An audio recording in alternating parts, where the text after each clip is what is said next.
Real bread tastes great, full of nutrition, satisfies your appetite. Nothing beats the stuff of life, the lasting energy. Real bread tastes great, with a little butter, honey, egg or avocado. Real bread, let it be a companion with every meal. Hi, I'm Baker Pete. Those words to the song really resonate with me because real bread does taste great. It will satisfy your appetite better than most foods. It'll give you more nutrition than meat, fruit or vegetables. It's a superfood. That's why it's called the staff of life. Sadly, very few people have eaten real bread. Most people eat your everyday white wholemeal and multigrain bread. We call that evil bread, and it's made with stale, rancid, dead, pasture used by date flour. It's been laced with chemicals, mainly glyphosate, which is Roundup, and that's the main cause of problems in bread today. Not wheat, not gluten, but glyphosate, Roundup. The most nutritious part of the bread, or the flour that makes the bread, the bran or the germ has been taken out of most of your everyday breads. That's not bread. That's an imposter bread, masquerading as real bread. And if you keep eating it, you'll get very sick. You'll have long-term health issues. So today I'm going to talk to you about how to make a real sourdough starter, which is the leavening, what makes the bread rise, And being able to make real bread is a survival skill. It'll enable you and your family to never go hungry. And in these uncertain times, I think it's going to become a very important survival skill. I'd like to talk to you about how to make a genuine sourdough starter. Now, for those that are not familiar with the baking jargon, what is a starter? Well, a starter is a ferment. It's the leavening agent. It's what makes the bread rise up. That's what a starter is. And it's most important to have freshly milled flour. Now, I have a mill and a blender that will help you to mill your flour, fresh flour. I like the mill, but for a lot of people, the blender is more versatile because not only will it mill your flour, but it'll grind a lot of nuts and seeds and things like that, whereas the mill won't do that. But it's critical to your bread preparation and your starter preparation that you have fresh flour. Now, when you taste fresh flour, it's sweet. It's beautiful. It's so much better than your packaged flour, which is more than 3 days old. And if it's more than 3 days old, it's rancid. So that is why it is critical to have fresh flour to make your starter and to make your bread. The other thing is that when you've got fresh flour, and when you freshly mill your flour or grind it, whatever you want to call it, you know exactly what's in the flour. First of all, nothing's been taken out. So the bran and germ, which is usually taken out of your everyday bread, stays intact in your flour. There are no chemicals, there are no processing aids, there are no additives. It's the real deal. So this process ensures the best possible chance of making the best starter and the best bread, because the microorganisms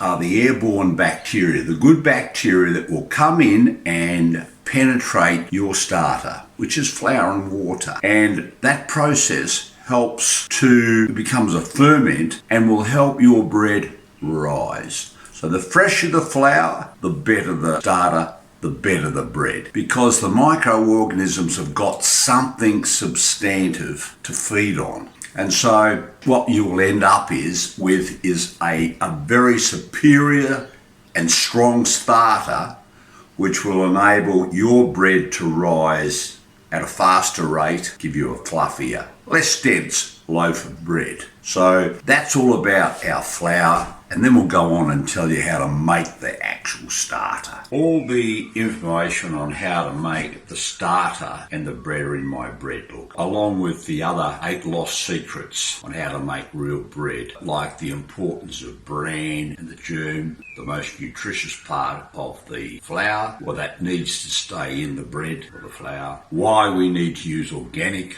grain instead of non-organic grain or GMO grain, how real salt improves the fermentation of the bread, okay? So it's all in the book, and there's plus more. Now, I'd like to show you a real hands-on approach to making the starter. I mean, rather than just the written word, I think it's easier to follow, my instructions this way. And I'd further like to illustrate the importance of using fresh flour in making the starter. So I'll give you a biology lesson. Now, this is whole grain. Whole organic grain. It's a whole organic grain kernel. That will last me in a airtight container away from weevils 10 years without losing its nutrition, okay? When I grind it, it will stale within 3 days. So most bread today is made with flour that is more than 3 days old. So it's dead, it's rancid, it's stale flour that makes your everyday bread. When I grind it, it will, as I say, it'll stale within 3 days. Now, I have 2 machines here. I like to use my stone ground mill. It gives me a very, very smooth grain. It's a wonderful grain. You can use a high power blender, and look, the flour is quite good that comes out of the high speed blender. Okay, you might need to, if you're doing a lot of bread, it can heat up and kill off the enzymes. But for normally your family bread, it's fine. And it's quite versatile in as much as it will grind herbs, seeds, nuts, whereas the mill won't. So hold your ears, or put something in your ears. It'll be a little bit loud, but this is what we do.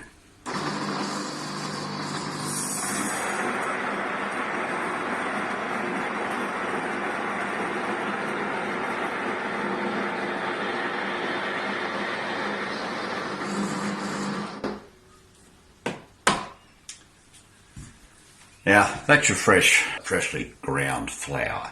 The analogy I make here is this. If you cut and crush an apple, this is your biology lesson, it will decay very quickly. Now, I crushed that probably 20 minutes ago. Well, grain goes exactly the same way as that.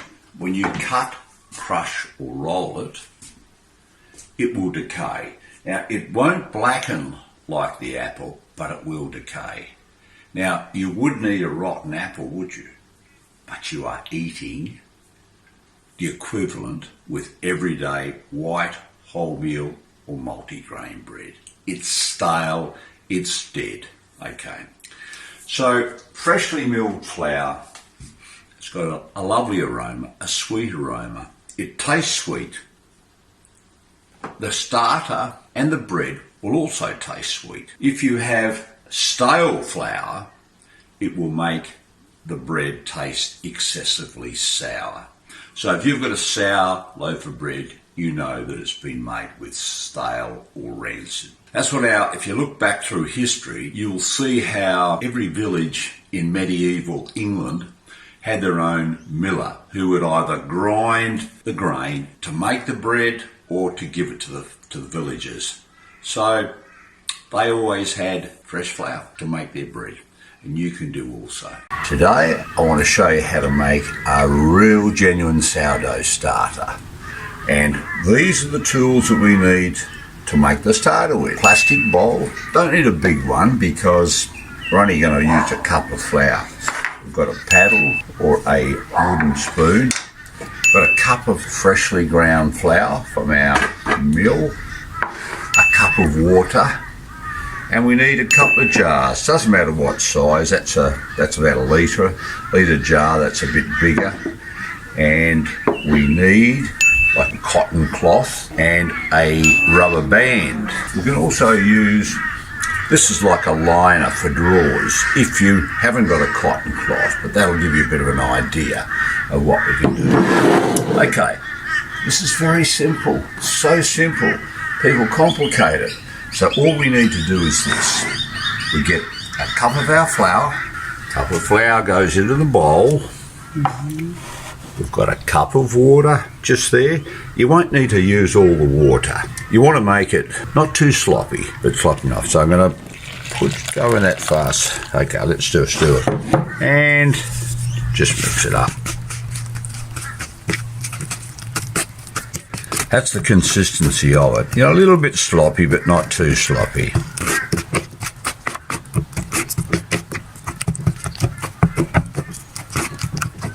That's it. That's your consistency. Now we're going to put it into a jar. I'll put it into this one. That's how I normally do it. Just pour it into the jar.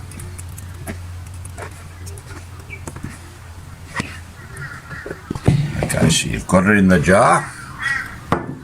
We then put our cotton cloth over the top and the rubber band. Now the whole idea of having a cotton cloth, or this one here, is so that the airborne microorganisms can penetrate into the flour and water starter to create the ferment, to create the leavening.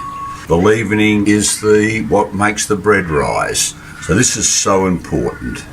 Now once you've done that, you need to find a place to put it. Okay, now we need to find a home for this starter. For 7 days, we'll put it in the same spot. Now, as you can see here, we've got a wonderful deck. It's an all-weather deck, and you're away from the sun, you're away from the rain. So this will give you an idea. When I look around, I've got an ideal place to put this over here. And also, you need to put it not near any shrubs or trees that have got a strong odour, smell, because that can permeate into the sourdough as well. So I've got an ideal spot over here, so come over here and I'll show you where I'm going to put my starter. I'm going to put it down here. Starter goes down there. We're out of the rain, we're out of the sun. So that's what happens. We leave that there, and in 24 hours, we will do another starter. 24 hours later. After 24 hours, we'll repeat the process. Very simple. 1 cup of the flour. Now, look, I've got a cup of water, 250 mils, but we won't use it all. So don't tip it all in there. The same applies to when you're starting it off. We don't need to put the whole lot in because you don't want to be too sloppy. So we do it 250 mils. You can put a fair bit in there, but let's just see how that goes there. Okay, and we do mix it up. See the consistency of it.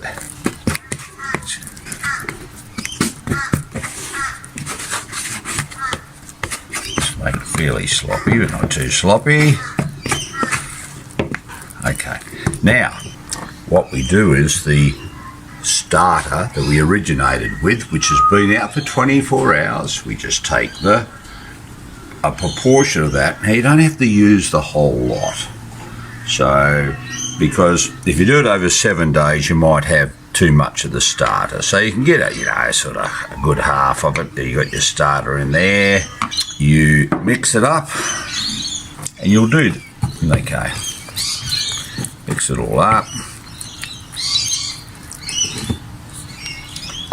and put it in another jar.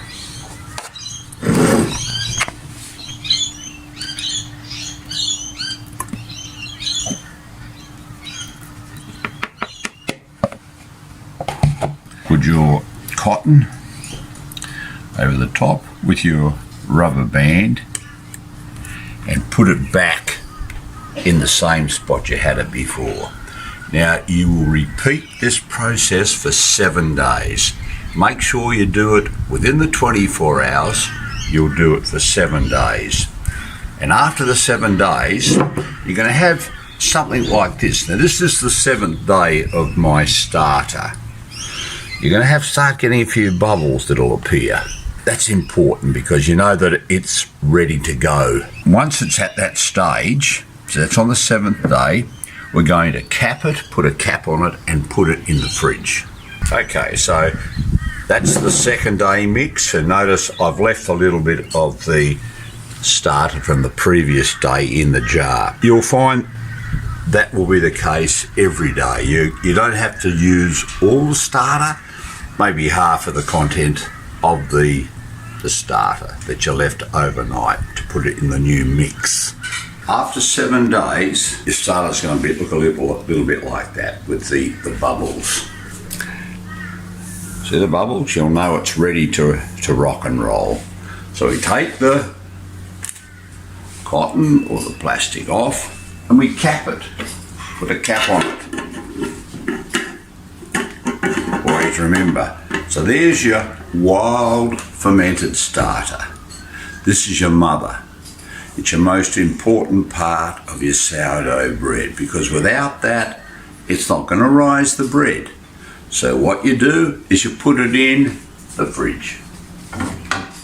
And that is where it's going to live for the rest of its life. It needs to be in the fridge until you are ready to make your sourdough starter. Now, what happens is the next day, don't expect that to rise your bread. Do it gradually. So next day, do another cup of flour with the water, same process. Put a little bit of your starter, or half of that, say starter, into it and put it back in the fridge. The next day, then you're ready to make your starter up, which will make the bread.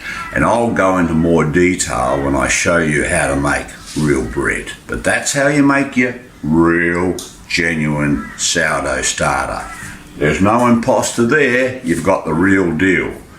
Remember, you've got the freshly milled organic flour, nothing taken from it, nothing added to it, it's all ready to rock and roll. And the airborne microflora, the bacteria will thrive on that. And you'll have a wonderful loaf of bread as a result of it. Real bread tastes great, full of nutrition, satisfies your appetite. Nothing beats the stuff of life, the lasting energy. Real bread tastes great, with a little butter, honey, egg, or avocado.